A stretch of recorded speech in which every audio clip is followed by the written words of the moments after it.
How do you implement flexible benefits in your organization? Hey there, my name's Josh. I'm the founder of HR University, and this lesson is for HR professionals who are on their way to learning the crucial steps to implement flexible benefits. But before we do that, make sure to subscribe to our channel, and that way you don't miss any of our future lessons on how to become a great HR professional. Now let's go ahead and dive in. So flexible benefits allow employees to tailor their benefits package according to their needs and preferences. However, managing employee benefit plans and compensation is one of the most hectic tasks for any employer.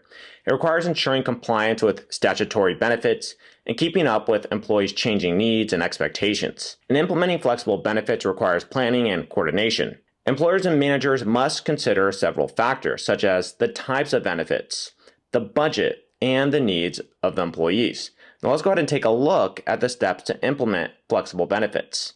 The first step is defining the objectives of the flexible benefits plan. And the second one is analyzing the budget for the plan based on employee count and their needs. And the third is understanding the employee's needs and preferences.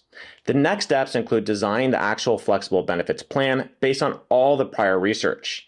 And the fifth step is to decide on the enrollment option, such as how many employees can enroll into the plan. And after this comes a step of communicating, marketing, and advertising the flexible benefits plan to employees. And one cannot evaluate the plan's success and progress unless you launch and implement it. After the launch, you want to keep a track of the performance until you start to achieve the milestones, and later evaluate how the plan turned out based on the achieved objectives and future goals. Now let's explore the step-by-step process in detail to help you implement your flexible benefits for your organization. So first, you need to define the objectives of the benefits plan. So for any business initiative, it's essential to have a clear and attainable goal. And the same applies to flexible benefit plans as well. It's really no different. And therefore, you need to understand your organization's business objectives. So your organization as a whole, their business objectives before planning the benefits. So what do they want their retention to look like? Maybe what do they want their retention to look like among certain employees?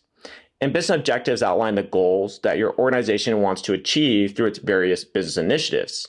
And business objectives depend on multiple factors. This can include organization size, industry, and business model.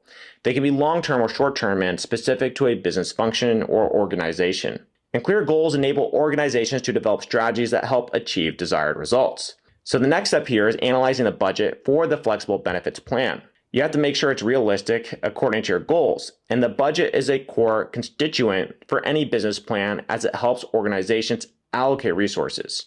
And when planning flexible benefits, consider the cost of offering these benefits to employees. Analyzing the budget for a flexible benefits plan enables you to understand the financial limitations of your organization and also guides you into choosing the right benefits for your employees. And the budget for a flexible benefits plan depends on the size of your organization, the number of employees, and the types of benefits you want to offer. Therefore, it's advisable to have a detailed budget plan before implementation. And the third and most crucial step is understanding the employee's needs and benefits. Employee preferences change constantly, and employers must keep up with these changes. And as an employer, you must assess your employees' needs, competitors' offerings, and industry trends to understand what benefits your employees are looking for. In addition, you should conduct market research to gain insights into employees' needs and preferences, and it will help you to design a benefits package that meets the specific needs of your employees. You should also use surveys, focus groups, and interviews to collect employee data. Besides, you can also leverage personal interviews, employee feedback, and questionnaires to dig into the specific needs of your employees. And conducting a utilization review of your existing benefits plan is also a great way to understand the needs of your employees. Moreover, a utilization review helps employers understand how employees use their benefits and what changes they would like to see in the plan. And the fourth step here is to design the benefits package. So once you have a complete understanding of the needs and preferences of your employees, it's time to start preparing the flexible benefits package. Again, use the data from surveys and interviews to create a benefits package that meets the specific needs. And when designing the benefits package, decide whether to induce cost savings into your existing flexible benefits plan or to simply develop a new one. And in addition, you also need to determine the types of benefits you want to offer and how much you are willing to spend on each benefit. And finally, consider removing or keeping the underused benefits in the plan. Next comes creating enrollment options. After designing the benefits package, you need to decide how employees will enroll in the plan. and employees can register online through a paper form or in person. And oftentimes you'll be using a software to help with this enrollment, which makes things a lot easier. And online enrollment is the most popular option for that reason because it's convenient and efficient. And employees can easily enroll in the plan and change their benefits package as their needs change. And online enrollment is especially beneficial for larger organizations with many employees. The enrollment documentation should include all the details of the benefits package, including the types of benefits offered, the cost of each benefit, and the enrollment deadline. It's crucial to provide employees with enough time to review the documentation and make an informed decision. And after completing the enrollment process, it's time to start communicating the benefits package to employees. And communicating the flexible benefits plan to employees is essential to ensure they understand it and make informed decisions. In addition, you need to communicate the enrollment period, the types of benefits offered, how to enroll in the plan, and the deadline for registering. You should also provide employees with information about the tax implications of the benefits.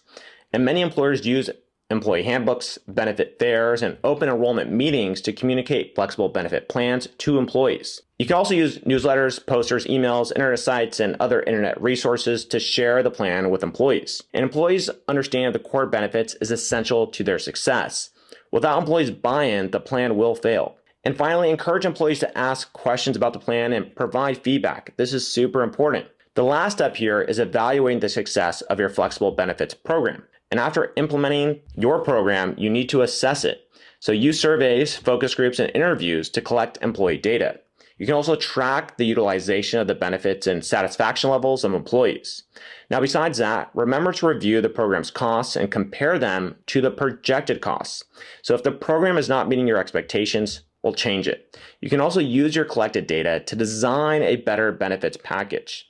Moreover, monitor the changes in the economy, government regulations, and technology to ensure that your flexible benefits plan is up to date. Finally, review employee needs and make changes to the plans as necessary. And that's all we have here about implementing flexible benefits in your organization and the crucial steps to do so.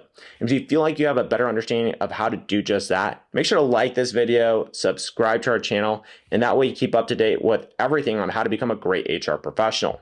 And again, my name is Josh. I'm the founder of HR University, and I'll go ahead and see you in some of our other lessons. Cheers.